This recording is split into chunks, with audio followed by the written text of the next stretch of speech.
selama SMP SMA saya diajarkan oleh orang tua itu untuk berusaha, jualan nasi, gorengan, ngajar taekwondo juga, bahkan saya jualan ikan juga di Jakarta. Itu menjadi modal saya belajar bagaimana menjadi pengusaha dulu dari jualan ikan. Oke.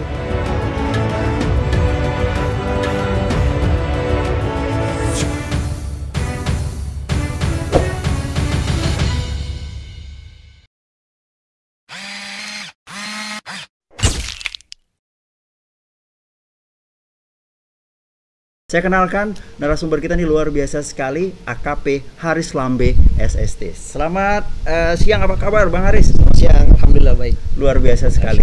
Oke, kita di awal ini berbicara, banyak orang mengenal sedikit, ada baliho, wajah baru lagi ini. Oh, ada apa dengan Batam? Suhu politik terus menghangat, ini mengitari 2020 dan orang bilang ada 4.0 goes to September. So I will berharap banyak sekali di bulan September apa yang terjadi di Batam. Haris Lambe mendeklarasikan dan bahkan menggadang-gadangkan diri mampu nanti memimpin Batam dan harapannya menjadi Batam 1. Bang Haris, orang kita, kalau kita ini ada majalah, kita buka sendiri dulu. Siapa sejatinya Haris Lambe? Bang, could you explain briefly about yourself so all the Batam Insight today special day Uspim Talk. Silakan Bang. Oke, terima kasih. Jadi kesempatan ini mungkin saya juga sedikit memperkenalkan diri sendiri tentang siapa sih sebenarnya sosok Haris Lambe. Yeah. Jadi memang kalau saya cerita tentang datang di Batam dulu. Saya di Batam kurang lebih udah hampir 11 tahun kurang lebih. Di tahun 2009 saya sudah masuk di kota Batam, dan saat itu karena background saya dulu itu seorang polisi Polair, sehingga saya penugasan pertama itu paling banyak di wilayah Batam. Okay. Jadi 2008 saya lihat, 2009 lihat, wah Batam ini suatu kota yang interesting, yang menarik. Karena banyak orang yang berbicara di luar sana bahwa apabila Anda datang ke Batam, Anda akan menemukan berbagai macam bisnis yang bagus dan kehidupan perekonomian yang baik. Padahal Anda bukan stay di Batam waktu Padahal saya bukan stay di Batam. Tapi ditugaskan di Batam. Baik. Nah, saya BKU kurang lebih 1 tahun. Akhirnya saya lihat kota Batam memang sangat menarik, sehingga saya setelah kembali ke Mabes, dulu saya di Polair Mabes, saya mencoba mengajukan untuk mutasi, minta pindah ke Batam. Benar. Nah, setelah di Batam, penempatan pertama saya yaitu saya di Polair juga, di Sekupang, dan di situ ditempatkan sebagai kanit, kalau kita bilang di itu kanit reskrim lah, di Perairan. Di Perairan, benar. Ya. Akhirnya saya ditunjuk untuk mewadahi sebuah jabatan yang terkait dengan reskrim Perairan. Di situ saya lebih mengenal kota Batam, di mana saya mengenal kota Batam bukan dari segi daratannya saja, tapi saya memulai dari segi perairan dulu. Saya mengenal kota Batam karena geografis Batam itu perairan, dan ternyata data yang kita dapat hampir 70% itu adalah lautan dan 30% daratan. Sehingga di situ tuh terjadi banyak hal-hal yang bisa merugikan masyarakat kota Batam sendiri ataupun bisa menguntungkan. Contoh yang merugikan adalah penyelundupan. Nah, di situ saya selama bertugas, kita komitmen untuk memberantas yang namanya penyelundupan narkoba dan penyelundupan people smuggling. Dulu ada penyelundupan manusia dari negara lain masuk ke Indonesia melalui Batam, transit, dan akhirnya lari ke Jakarta dan menuju the next country-nya itu Australia. Nah, ini yang saya dulu sangat intens untuk menjaga penyelundupan manusia ini. Yang kedua, banyak-banyak penyelundupan barang-barang yang kita lihat. Batam ini ada peraturan FTZ yang kita lihat, ya kan? Dan akhirnya banyak penyelundupan barang yang melalui kota Batam, Pelabuhan Batu Atam. Nah, kami intens untuk mengikuti. Nah, itu kami kenal kota Batam. Dan selanjutnya, karena saya backgroundnya seorang polisi, tapi saya dibesarkan dari keluarga yang sederhana. Keluarga sederhana ini mengajarkan saya bagaimana kita membangun sebuah keluarga dari usaha, dan kami berusaha. Dan sebelum masuk di kepolisian, saya backgroundnya adalah lulusan sarjana pelayaran, Sekolah Tinggi Ilmu Pelayaran di AIP Jakarta. Tepatnya di 2002 saya angkatan 41. Bahkan tadi saya bilang, tadi sudah disebutkan ada sarjana senstrapan. Itu ada sarjana pelayaran. Di situ saya pernah lulus, saya pernah jadi kapten dulu, baru masuk ke Akademi Kepolisian dari sumber sarjana. Nah, selama SMP SMA saya diajarkan oleh orang tua itu untuk berusaha. Jadi kita punya usaha-usaha kecil-kecilan dulu, jualan nasi, jualan gorengan, terus jualan. Saya sempat juga ngajar taekwondo juga, bahkan saya jualan ikan juga di Jakarta itu. Menjadi modal saya belajar bagaimana menjadi sebuah pengusaha dulu dari jualan ikan. Nah, ilmu itu saya bawa ke Batam.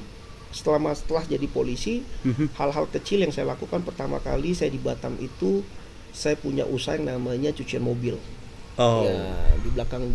Karena kita udah diterpa dan ditempa dengan trik bisnis kayaknya dari ruang lingkup keluarga, akhirnya ya ada nampak kesempatan dicoba ya Bang. Betul, betul. Dan saya melihat potensi Batam itu saat itu banyak peluang bisnis yang masih belum terekspos di Batam, sedangkan Jakarta udah cukup banyak. Benar. Jadi kami melihat peluang salah satunya adalah cucian mobil.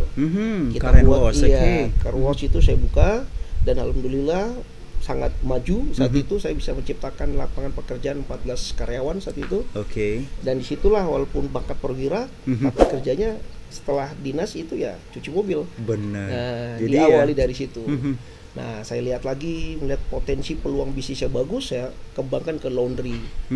Akhirnya saya punya usaha laundry, setelah itu saya punya usaha catering, dan saya punya usaha restoran juga, dan akhirnya berkembang ke berbagai macam usaha. Itu tetap di Batam ya? Di Batam semua. Oh, luar biasa sekali. Begitu seorang Pak Haris ini istilahnya membidik Batam, potensi begitu banyak. Kenapa sih masih keep silent? Nah, ini Anda juga membidik nih, bagusnya luar biasa.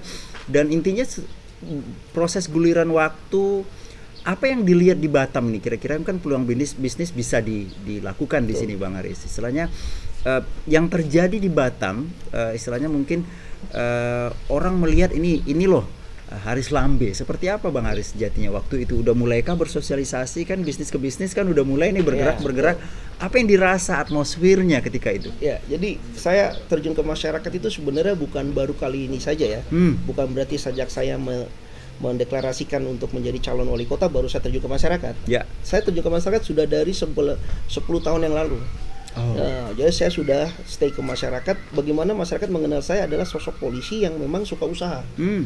Dan alhamdulillah saya beberapa ada usaha-usaha yang terkait dengan masyarakat Batam, sehingga eksistensi saya berbicara kalau di Jakarta ini kan semua pergerakan pasti terhambat gara-gara macet nih. Benar.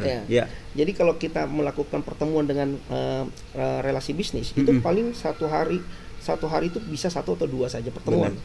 Di Batam ini pada saat 10 tahun yang lalu itu sangat macet itu sangat jarang sekali. Sehingga satu hari saya bisa bertemu dengan 10 sampai 15 relasi. Sehingga itu momen yang kami gunakan untuk mengembangkan sebuah usaha. Maka satu hari komitmen kami dari pertama, karena kami dulu orang baru 10 tahun yang lalu, satu hari itu saya harus ketemu orang dengan 10 sampai 15 kali pertemuan.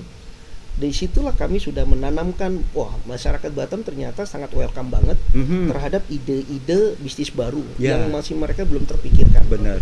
Nah di situ saya ketemulah dengan istri saya. Alhamdulillah istri saya orang Batam asli. Dan kami nikah, dan istri saya keturunan Padang. Saya sendiri dari Bugis. Bapak Manado, Ibu Bugis. Dan akhirnya kami ketemu dan kami bangun bisnis bersama-sama.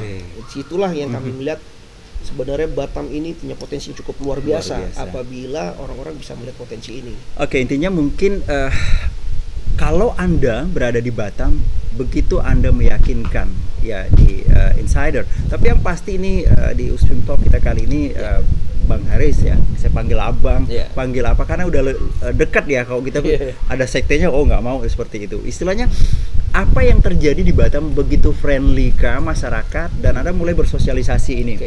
Dan masih sebatas itu kah dulu pemikiran Anda? Kan kita ada stepping stone deh, the next saya mau jadi ini deh, saya mau jadi ini, untuk tahap awal saya seperti ini. Apa yang Anda rasakan? Kayaknya saya lebih cocok ke sini nih. Yang waktu awal ke Batam, dan akhirnya menemukan tambatan hati di Batam, membuat peluang usaha di Batam. Walau ini segmennya agak sedikit jumping ya. Kalau kita nih dari polisi biasa kan orang balik kerja ya udah sebatas itu gitu. Ini ternyata mampu merambah berbagai lini. Ini ada sedikit bertanya nggak dalam hati waktu itu? Jadi memang kita sampai sekarang nggak pernah terpikirkan bagaimana kita harus menjadi seorang pemimpin di Kota Batam. Itu masih belum sempat terpikirkan saat itu. Yang dulu terpikirkan Kota Batam itu interesting kalau kita pengen jadi seorang pengusaha. Karena branding pengusaha di Batam itu sangat menarik ya. Nah, dan itu yang membuat wah bagusnya kita kalau di Batam ini jadi pengusaha yang lebih bagus. Nah, semakin lama kita melihat potensi Batam, ternyata Batam ini tadi di awal saya ceritakan sebenarnya Batam ini geografisnya sangat berbeda dengan kota Jakarta, dengan kota Surabaya, dengan kota-kota lainnya, karena ternyata luas daratannya sangat sedikit sekali, sehingga potensi peluang yang paling besar sebenarnya adalah di kelautan, di kemaritiman.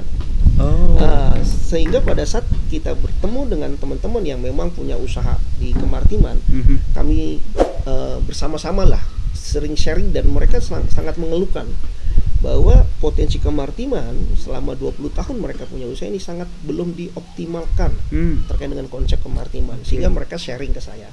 Karena background kami adalah kemaritiman, maka saya memberikan sebuah solusi. Di dunia kemaritiman itu sebenarnya potensi paling besar adalah usaha kemaritiman. Nah, bagaimana kita bisa mengoptimalkan usaha ini, ya kita harus punya strategi seperti ini. Sehingga mereka menerima, oh masuk akal, betul. Kenapa kita bilang contoh negara tetangga kita Singapura. Mereka kotanya sama kita, daratannya sama dengan kita, nggak terlalu luas. Mereka lebih luas lautannya juga. Tetapi mereka bisa menjadi kota yang ekonomi cukup bagus, berkembang juga bagus, bisnisnya juga bagus, karena mereka memaksimalkan potensi kemaritimannya. Dari potensi kemaritiman mereka berimpact ke daratan, sehingga mereka bisa mengeksplor usaha bisnis mereka.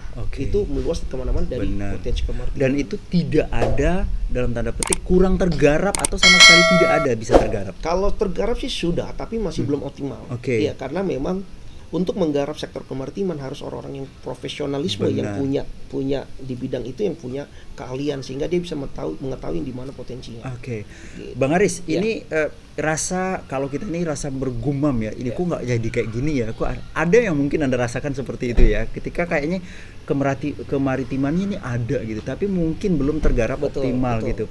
Pernah nggak seorang Haris Lambe mensounding, saya mau cari deh pemimpin di Batam seperti apa, nggak klausul ini deh saya usulkan dulu deh, ada nggak bisa pernah komunikasi atau Pak jangan bikin ini deh ke gubernur, ke wali kota katakanlah untuk kita ajak chit-chat seperti apa, pernah terujar waktu itu? Pernah, saya pernah coba komunikasi dengan wali kota yang sekarang ya, kita coba, tapi saya diskusi dengan wakilnya saat itu, wakil wali kota, kita tanyakan apa sih gambaran seorang pemimpin kota Batam, pemimpin kota Batam melihat potensi kemaritiman ini secara luas. Ternyata apa yang digambarkan oleh seorang pemimpin, mereka masih melihat potensi yang 70% lautan itu hanya mungkin 1% saja mereka lihat. Sehingga saya akhirnya terpanggil dalam hati, karena backgroundnya kita kemaritiman, saya mencoba. Berarti kalau kita pengen optimalkan kemaritiman, harus ada pemimpin yang punya background kemaritiman. Sehingga saat itu saya coba sharing ke saudara-saudara, ke keluarga, ke teman, ke sahabat, bahkan ke para pengusaha-pengusaha teman saya. Saya bilang, Haris, kalau ini memang visi misinya, yuk mari kita bisa mulai.